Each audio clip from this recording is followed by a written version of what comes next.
Giovana. Hoje eu vou fazer a demonstração de um confronto algorítmico resolvendo labirintos com Dijkstra e a estrela.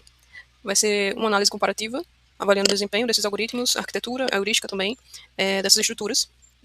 E o objetivo é simples, né? Temos um labirinto que vai ser representado numa matriz e precisamos encontrar o caminho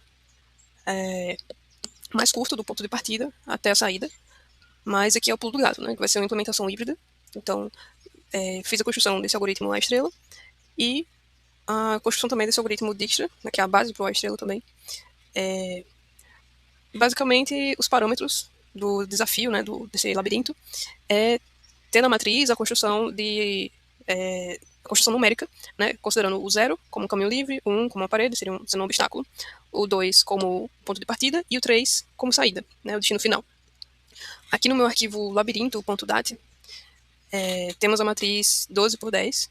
Eu vou mostrar como ela fica aqui visualmente, né, tendo essas 3 saídas aqui, a 3 aqui, a 3 aqui, 3 aqui também. E a partir dela, retornando aqui para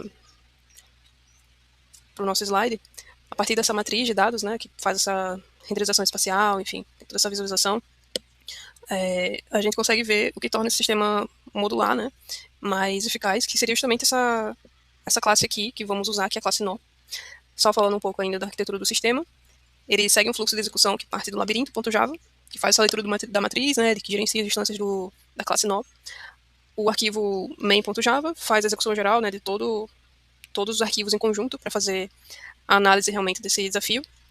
O algoritmo Dijkstra está em um arquivo Java separado, o A* também, né, ambos com suas delimitações, né, de cada tipo de algoritmo.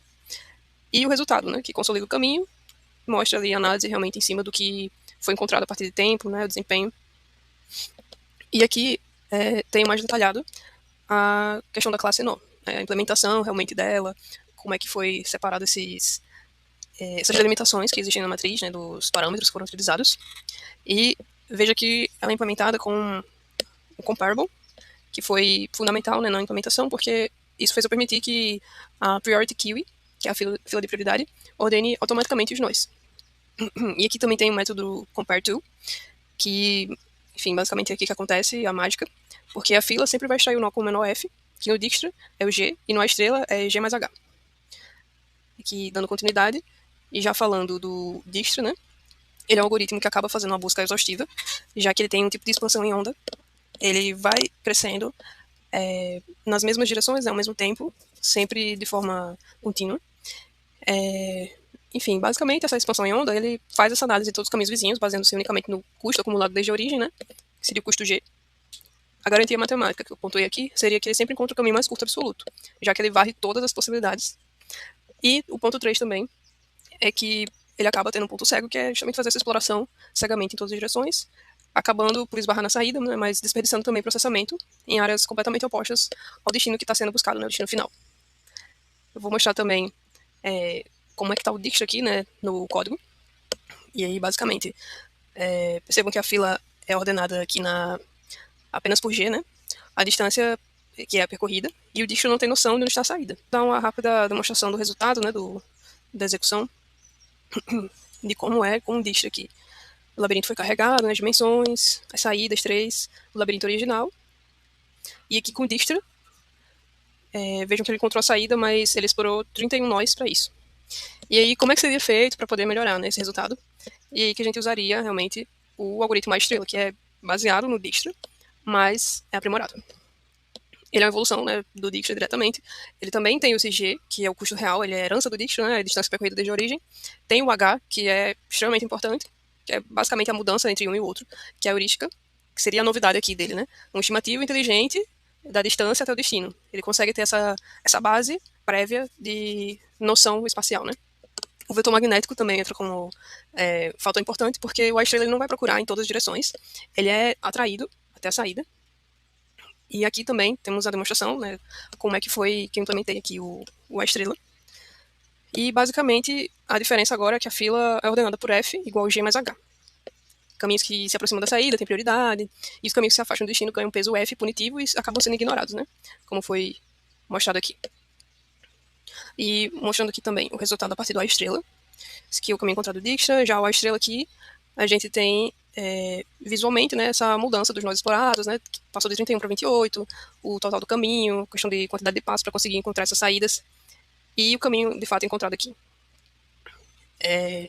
Mas aí, falando também sobre qual heurística, né, foi usada, a heurística usada para o A estrela foi a distância de Manhattan, que é basicamente essa fórmula. A fórmula simples, né, x1 menos x2 mais y1 menos y2. E por que o Manhattan, né? Porque no labirinto o movimento é restrito ao norte, sul, leste e oeste, sem diagonais. É como andar pelos quarteirões de Manhattan, enfim, realmente tentando fazer essa comparação direcional real, né? E também é importante citar aqui o princípio da admissibilidade, que é uma heurística válida, onde nunca pode superestimar a distância real. Basicamente, tendo a presunção de que o caminho é perfeitamente livre de paredes, de que existe, né, esse caminho, o A estrela, ele garante que a bússola seja otimizada, né? Basicamente, ele mantém ali a precisão absoluta na rota até chegar ao final mesmo. E aí, partindo para a questão visual, que já é esse confronto aí da análise de desempenho também, agora é a parte mais interessante, que o Dijkstra faz essa busca exaustiva, né, cegamente, meio que parece uma mancha de tinta, assim, se espalhando, explora becos sem saídas, né, tem uma exploração bem ampla, processa algumas áreas opostas também ao destino, enquanto a estrela tem uma precisão direcionada, né, ele consegue operar como um feixe focalizado aqui, né, mais reto, ele elimina esses cálculos irrelevantes que o Dijkstra acaba fazendo e vai diretamente ao alvo, né. A própria análise do desempenho, né, do confronto visual e da análise de desempenho recorrente disso. Os dados aqui, eles mostram exatamente essa questão de que o A estrela, ele reduziu o tempo de execução em praticamente 60% em comparação com o Dijkstra e teve essa melhoria aqui de 9,7% menos nós, sem absolutamente nenhum compromisso na exatidão da rota final, né? E entregou, de fato, o mesmo resultado com uma fração do esforço. E aqui a gente tem realmente a comparação visual, né, desses dois caminhos, além daquela visualização do próprio slide. Mas então, por que o A estrela é superior, né? O que existe aí cientificamente para fazer essa comprovação? O A estrela é superior para alvos conhecidos, né? Existe essa ideia aqui de que ele tem essa supremacia já, porque ele consegue introduzir, por exemplo, a distância de Manhattan, transforma o que era um algoritmo de força bruta em um vetor espacial direto ali no ponto, né, altamente direcionado. Outra consideração também é que o Dijkstra ele tem uma fundação inescapável, né? Que o A estrela ele não existe no vácuo, ele herda do Dijkstra a garantia matemática do custo real, que é o G. Então isso impede que a busca se torne apenas um palpite falho. Só que, fazendo assim uma analogia, é basicamente como se o Dijkstra fosse um caçador que procura na floresta toda, né? Uma caça dele ali, um objetivo, e o A estrela é o caçador que usa uma bússola, que segue rastros, então ele tem uma base de para onde seguir, né? Ambos podem encontrar a presa, né? Conseguem, né? Mas o A estrela gastaria muito menos tempo, muito menos energia também. E, além disso, tem um outro fator que seria o triunfo da arquitetura modular. Nesse sentido, eu quis trazer exatamente que esse design centralizado da classe nó e a sua implementação da interface comparable, que permitiu, né, a transição fluida entre os motores, né, algorítmicos, eles fazem justamente essa transição fluida entre ambos, né, os algoritmos ali, que traz exatamente essa conclusão que foi detalhada melhor também aqui no código, né? Que é essa questão de que ambos encontraram a saída, o caminho encontrado tem o mesmo tamanho, né? O A estrela foi cerca de 60% ali mais rápido, o A estrela também explorou 9,7% menos nós. Então, o uso do Dijkstra seria ideal quando você realmente não sabe o destino, quando precisa ter ali todos os campos possíveis, todos os caminhos sendo percorridos em um labirinto, por exemplo. Quando o mapa é pequeno, também pode ser usado o Dijkstra. A heurística também pode ser difícil de calcular, então acaba sendo usado ele. Mas o A estrela é ideal quando você sabe onde está o destino, quando você precisa de eficiência, quando o mapa é grande, quando você quer o caminho mais curto rapidamente, né? Então, de modo geral, o que dá para dizer é que o A estrela não substitui o Dijkstra, ele faz um aprimoramento, né, um aperfeiçoamento. O Dijkstra fornece a base matemática com esse cálculo do G, e o A estrela ele adiciona essa inteligência com a heurística, né, para fazer, de fato, uma eficiência mais garantida. Então, eles juntos acabam entregando essa combinação de precisão e de eficiência. E, para concluir, é bastante interessante, né, ter essa comparação de dois algoritmos tão próximos, mas com diferenças muito pontuais, porque mostra como a estrutura de dados, principalmente as não lineares, né, como grafos, enfim, filas de prioridade, podem ser combinadas, né, com essas heurísticas, e como a gente consegue resolver um problema tão complexo com alguns pontos muito específicos que acabam gerando uma eficácia muito grande. É isso, muito obrigado pela atenção.